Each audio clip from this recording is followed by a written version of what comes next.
Hello there, Riverland and Long Prairie Grey Eagle. Good to see you. Good to be seen as I keep reporting. And better find a funnier joke than that, as if that's any kind of joke. I greet you on October 22nd, which is the feast day of my favorite Pope, John Paul II. An irrelevant fact, probably for the majority of you, but I had to say that anyway, didn't I? So on this cold October day with kind of in between October snowstorms, what do I have for you here? The first thing I want to do is tell you, if you like desks, that's great. But I'm all about the table, the big table. And I got a big table in my other little Zoom room where I am, it seems, the majority of the time. And I got this big table in my glass porch. And I also have big pine tables in my guest house, but my wife has kind of commandeered those for where she's currently working remotely as a parish secretary. But I want to tell you a quick story about this table, and let me put up a pic so you can see it a little bit better and tell you the real truth about myself, which is I am descended from just idiot maniacs on both sides. The Jenkins in Elk River, I love them to death. Half of them were nuts. And the Johnsons, my dad's side from Bird Island, Minnesota, all of them were nuts. And I don't even want to start in on the stories. I'd love to tell you I've descended from a long line of maniacs, actually pig farmers. But one of them, my great-grandfather Anton, had a pretty good idea when he was a young man. Completely illiterate, couldn't even sign his name. I've got proof of that, I'll show it to you later. But the good thing he did was, on that farm, he planted a lot of black walnut trees. And most of them were stolen because the wood is so valuable. And my dad, sweet father, knowing this, hid a bunch of boards from his brothers in the attic of our garage because they knew they would come looking for it when he died, and they did. But they didn't find these boards, and it's taken many years for me to have a dream realized, which is just to have a big, solid table of black walnut for my glass porch, which is my favorite room in my house. And my son, Will, the 23-year-old, teaching now in Litchfield, at a little school, a little elementary school. And he and his friend Luke Reber set about making this table for me in the early part of the pandemic. But then, when the governor said, you guys have got to all stay home, well, Will kind of begged off on a project. But sweet Luke Reber, who has tremendous talent as a carpenter and a builder of furniture, he finished off the project, and I threw a few $100 at him, even though he didn't want to take it. And the amazing thing about the table is that it's entirely bolted together. There's no screws or glue anywhere. It's just bolted, and it's just on good nights it feels like a ship going in the right direction. We're going to start off today with a little poem by Ted Kooser, and it was kind of previewed by Naomi Shihab Nye, the Palestinian-American poet, who we already heard that poem the other day. Ted Kooser is my president. Well, this is the sweetheart of a man she was writing about. I've also got to report to you on a couple things that happened in class yesterday. Like I keep saying this, and just forgive me for being redundant. There's things that I obviously can't do in a YouTube lesson that I can with a live class, so I've got to offer a couple of reports about things that happened yesterday. And then I've got, if you can hang on to your hats, I am, for God's sake, goodness sake, I'm going to point out in terms of perception, that business with, what matters most, the reader or the writer in terms of control. That question never goes away from me. What matters most, the intentions of the writer or the perceptions of the reader? I tilt towards the writer, although I bounce all over the map in this little intellectual idea, and I bet you do too, but I do want to say something gentle and guarded about how far we're taking this in modernity. I love your generation. I love Gen Z. I love Gen X, whatever you are. We'll be talking about generations in the days ahead too.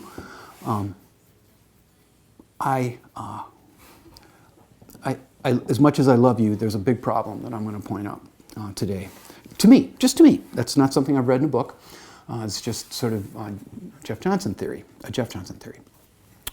So, and we're turning our attention to lit, obviously. I posted up yesterday an entire collection of short stories by Ernest Hemingway. And you've got those now. And we're going to start out with The Short Happy Life of Francis McComber. And I hope you're reading that. It's just one. It's a fantastic story. One of the most perfect I've ever read. Although it doesn't end well, right? You kind of know that from the title. The Short Happy Life of Francis McComber. That's another, not a problem, but a phenomenon with American literature. The stage is just littered with bodies, man. There's just blood everywhere. I'll explain that later too, why. We live in the age of tragedy. So, here's Ted Kooser. My mother passed away on the 23rd of March, 1998, during the night. And the following morning, I got up very early and drove up to her hometown about 100 miles away to inform her best friend what had happened. And I went to the nursing home and did that. And then I drove over the hill another 20 miles to where her last first cousin was living. And this is an account of that meeting with her cousin Pearl. Elkader, Iowa, a morning in March. The Turkey River running brown and wrinkly from a late spring snow in Minnesota. A white two-story house on Mulberry Street, windows flashing with sun. And I had come 100 miles to tell our cousin Pearl that her childhood playmate, Vera, my mother, had died. I knocked and knocked at the door with its lace-covered oval of glass, and at last she came from the shadows and with one finger hooked the curtain aside, peered into my face through her spectacles, and held that pose, a grainy family photograph that could have been that of her mother. I called out, "Pearl, it's Ted, it's Vera's boy." And my voice broke, for it came to me, nearly 60, I was still my mother's boy, that boy for the rest of my life. Pearl, at 90, was 1 year older than Mother and a widow for 20 years. She wore a pale blue cardigan buttoned over a house dress, and she shook my hand in the tentative way of old women who rarely have hands to shake. When I told her that Mother was gone, that she died the evening before, she said she was sorry, that Vera wrote me a letter a while ago to say she wasn't good.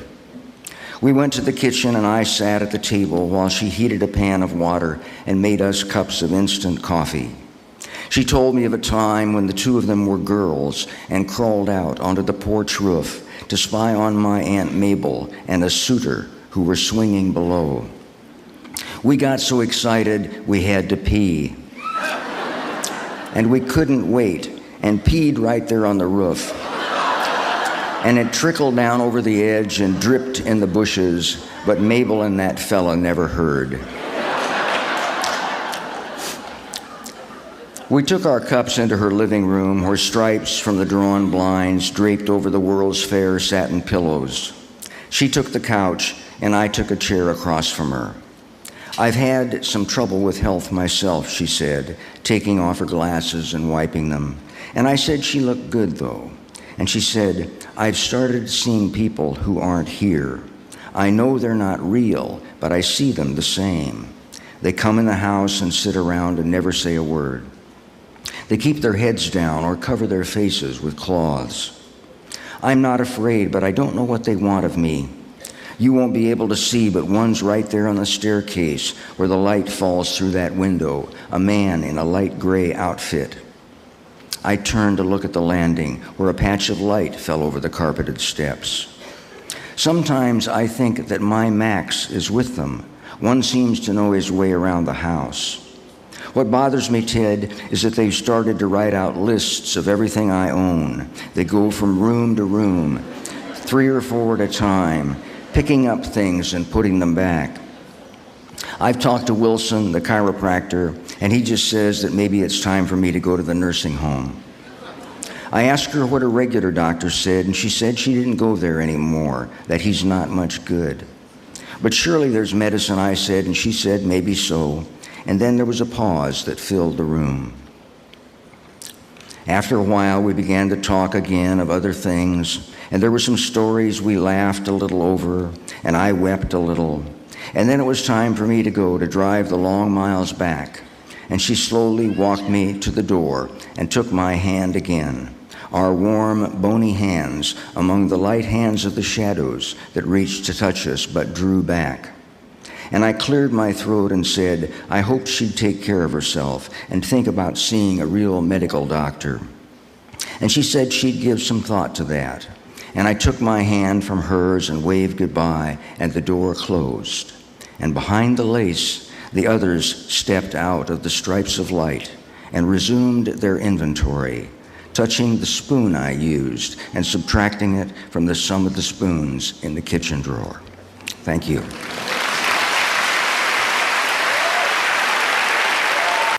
Okay, one of the things that that happened in my Comp 1s yesterday is that we had show and tell. So it was 2 full classes, my 9 o'clock and my 10 o'clock class, and everybody did it.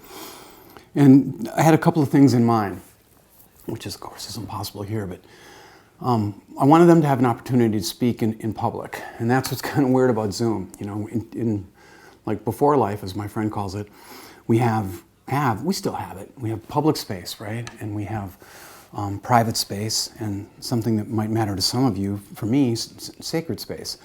And what's interesting about Zoom is it sort of puts in collision public space and private space, because all the students yesterday were like, you know, in their bedrooms, their offices, or in their little living rooms.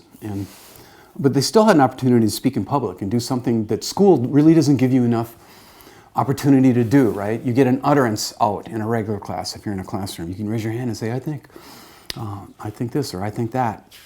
But it isn't very often that you get a chance to speak for a while. And that's really important. Both of my sons, and it probably makes sense because they both ended up teachers, they have told me more than once that the most valuable thing that they learned at St. John's and St. Ben's was public speaking, because their professors were constantly putting them up in front. And you know, most of you are going to make your living public speaking in some way. So that's what we did, and it also gave them an opportunity to think symbolically, think metaphorically. I keep tapping my phone because I got to go meet somebody in a minute, but I'll at least get this segment out. And what did they bring? There was a lot of jewelry, a lot of little tokeny things that they had gotten from relatives, a lot of grandparent things, great-grandparent things, that objects that information had gotten attached to. One student, Hunter Olson, predictably, lifted up his shotgun, right? So he basically brought a gun to class, but that gun was really about the relationship between he and his father. And I forget the make and model, and I'm not a hunter. That's why I'm after my students every year, to get me free deer. I drive up to get them, believe me. And sweet Kylie Bisted brought her little brother, a cute little 3-year-old guy. And you know how much I love children. The smaller, the cuter, the better. But it wasn't just her brother. She put this little guy in her lap and told us the story that to her he represented bravery, resilience, because that little guy, Tyler was his name, had several open heart surgeries when he was 2 years old, just a little guy. And he looked happy, and of course I told him what I told little Pete, with Valerie, that look at me, I'm on TV, I'm a TV star. And then I did something I should not have done. I said, Tyler, I'm going to give you an assignment right now, okay? Run through the house and just break stuff. Do it right now. Find a glass, throw it against something hard, and made the class laugh. And Tyler was shaking his head, pretty much letting me know, I'm not going to do that, man. Even though a celebrity told him to. So it was a useful activity. Well, I think I got time to get this problem out too. Here's the thing. Again, speaking cautiously. The way I put it this way, the way I put it yesterday was this. It's a kind of a scenario that I've used before. And it'll probably work best when I think back on my 10 o'clock class. And I was teaching away, and I could see that a woman named Jen Hagman was in my classroom, okay, in E339. Because students can do that. We open the door if they're on campus, even though I'm teaching remotely, they can go in there and take the classes, and a few of them do. And she was sitting in there, and every time I look at it, the image, right, of my dreamy classroom, I do feel a pang, or actually a tiny wave of grief would be a more accurate way to put it. And because it's got just a fantastic room, and I could see the poetry posters behind her. But anyway, I used her as the example. And I explained to her that room has got an aisle that goes up the middle, and there's seats on the left of me and seats on the right as I look out from my big teaching table. I told her that she was sitting in section 1, and that the seats on the side across the aisle from her, I've always referred to that as quadrant B. Section 1 and quadrant B. And here's the scenario I gave them. I said, okay, Let's say I come flying in late into class, and Jenna is sitting where she's sitting. And on the other side of the aisle is sitting Clayton, a gamer. He's got headphones on all the time. Okay, here's the App Store. This happened again. I didn't ask for the App Store. Why does this keep happening when I'm teaching online? Get out of here, Siri. Just get out, as they say in Canada. So I said, imagine this. Imagine this. I come flying into the room, and I'm late, which is never true. I'm never late for class and always late for church. What does that say about me? So I come flying in, and I'm trying to get to the table. It's maybe seconds late, and I see a flash of white to my periphery, off my peripheral vision, something white. And then I get up to the front of the room, and I turn, and basically what I asked my students yesterday was, if I only see a flash of it, what are the possibilities? What could that thing be? And they started playing the game. Well, it could be a shirt. And one student held up a white cup of coffee. So yeah, obviously it could have been a white cup. And I always do it about this time of the year, this scenario, to illustrate the abstract idea behind it. Somebody said, well, Clayton could have a snowball. And I agreed. I said, absolutely. Clayton looks like a pretty nice guy, but he could have a snowball, and he could be fixing to hit me in the head with that snowball. But here's the idea. Only when I turn, and this is where I'm talking about this. I'm talking about perception. I'm talking about something really important. Only when I turn and go over to to Clayton and pick up the paper, do I pick it up and realize, wow, this is paper. This is paper. Listen carefully. I don't tell the paper that it is paper. The paper tells me that it's paper. This is about as philosophical as I get. To put it another way, to try to reach for other language, the whatness of the paper is suddenly thrust into my life, into my perception, and I have no other, I have an obligation. Truth obligates me to say, this is paper. This can only be paper.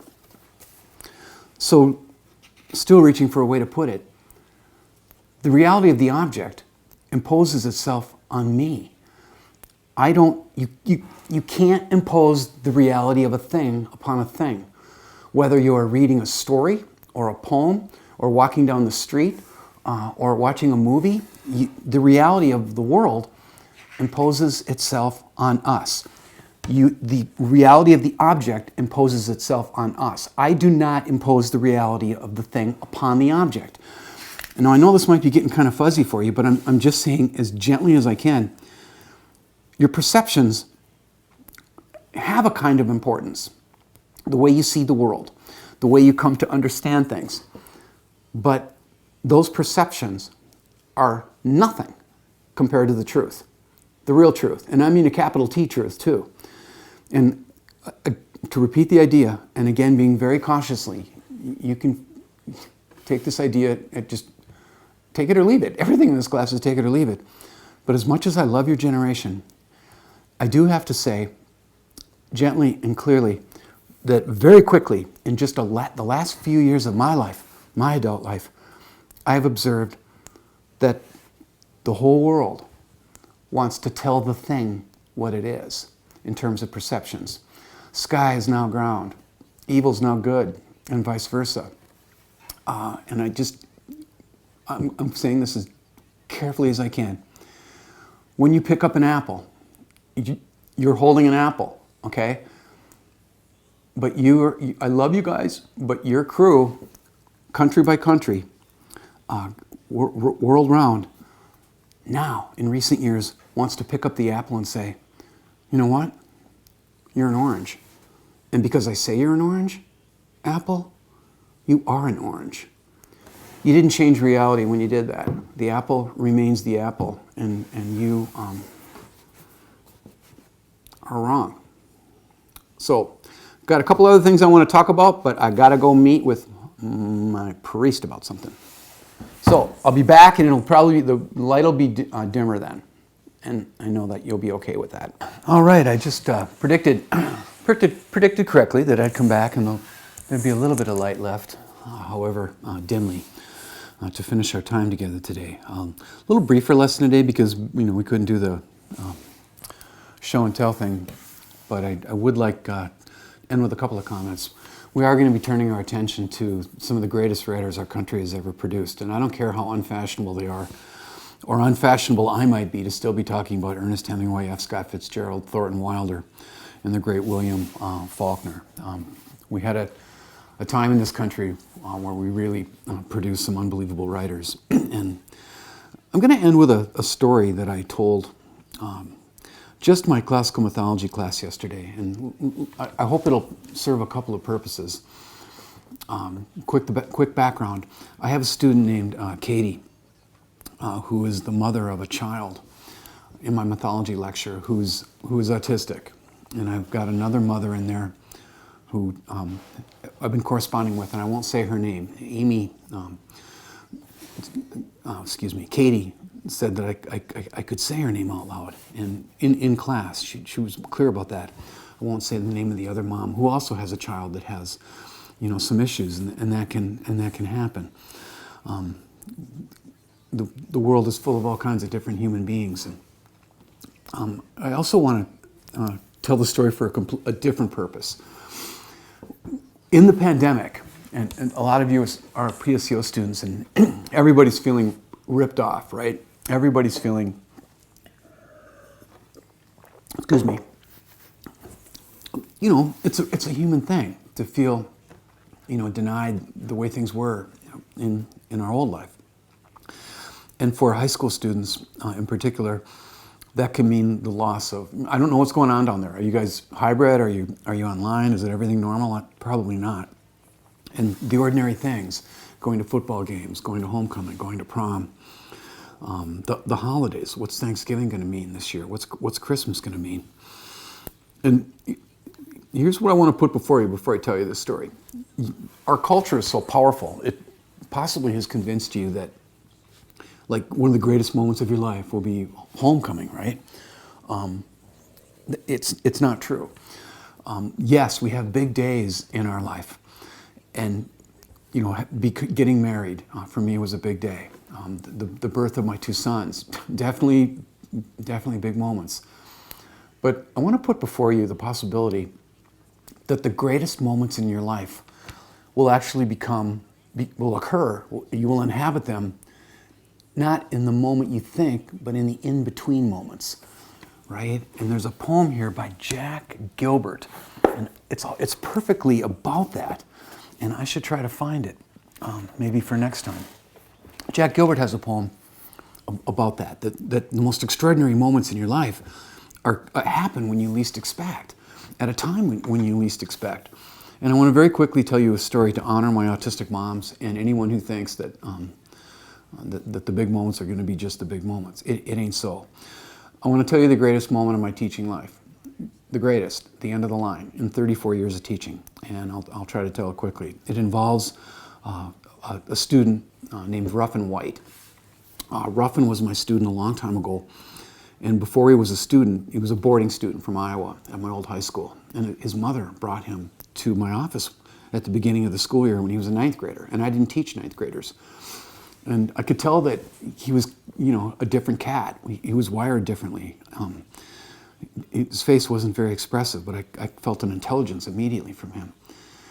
And they were there to visit with me because he wanted to be part of my cross-country program, but he had bad knees.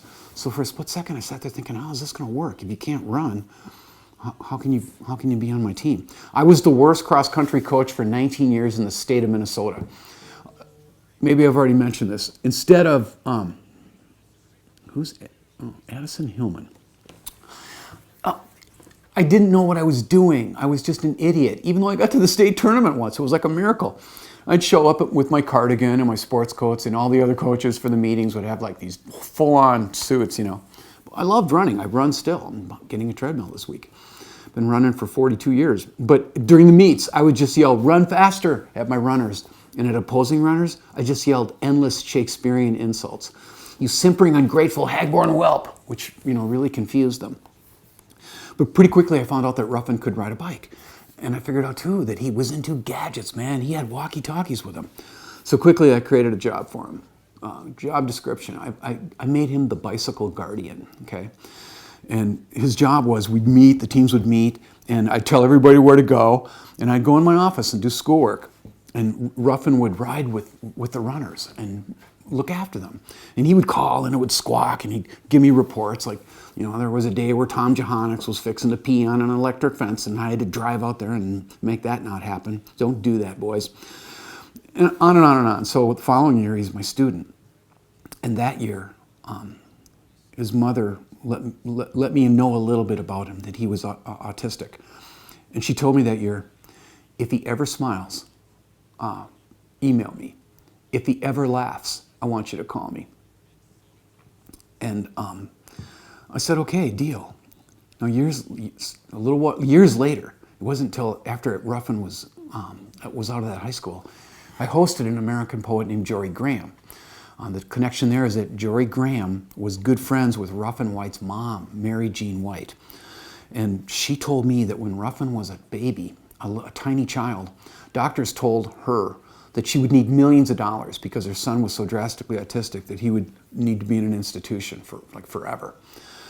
And you don't tell a lawyer that can take down countries something like that without action happening. And instantly she sued the school district to make sure that he got some help. She also trashed out her retirement account and found out who in the country was the greatest autism expert. And she started flying that guy in, and more importantly, on weekends, she started flying in his graduate students to help Ruffin understand from the very beginning, like, the difference between a door and a window. If you're autistic, you don't know. Jory Graham told me that Mary Jean White, who's also a poet and a translator, she's translated all the poems of Maria Tvertsevana, an extraordinary Russian enigma from the early part of the 20th century. She told me that when Ruffin was a little boy, he would run in patterns in the house, making the exact same sound at the exact same juncture as he ran the pattern. And she would get so exhausted by it, sometimes she'd just have to lay down and fall asleep, take a nap. And half the time when she woke up from her naps, Ruffin had gone into the kitchen and tied string to every single cupboard drawer and every single dresser drawer, because his favorite thing to do was stand in the middle of the room and pull all the strings so all the dresser drawers and all the cupboards would open at the same time. That's the mind of a future engineer, okay? That's the mind of a genius. And I'd be lying if I told you that I remember what made Ruffin smile for the first time in my classroom. But it happened, and he was off to the left of me, and I went, dang, you just smiled.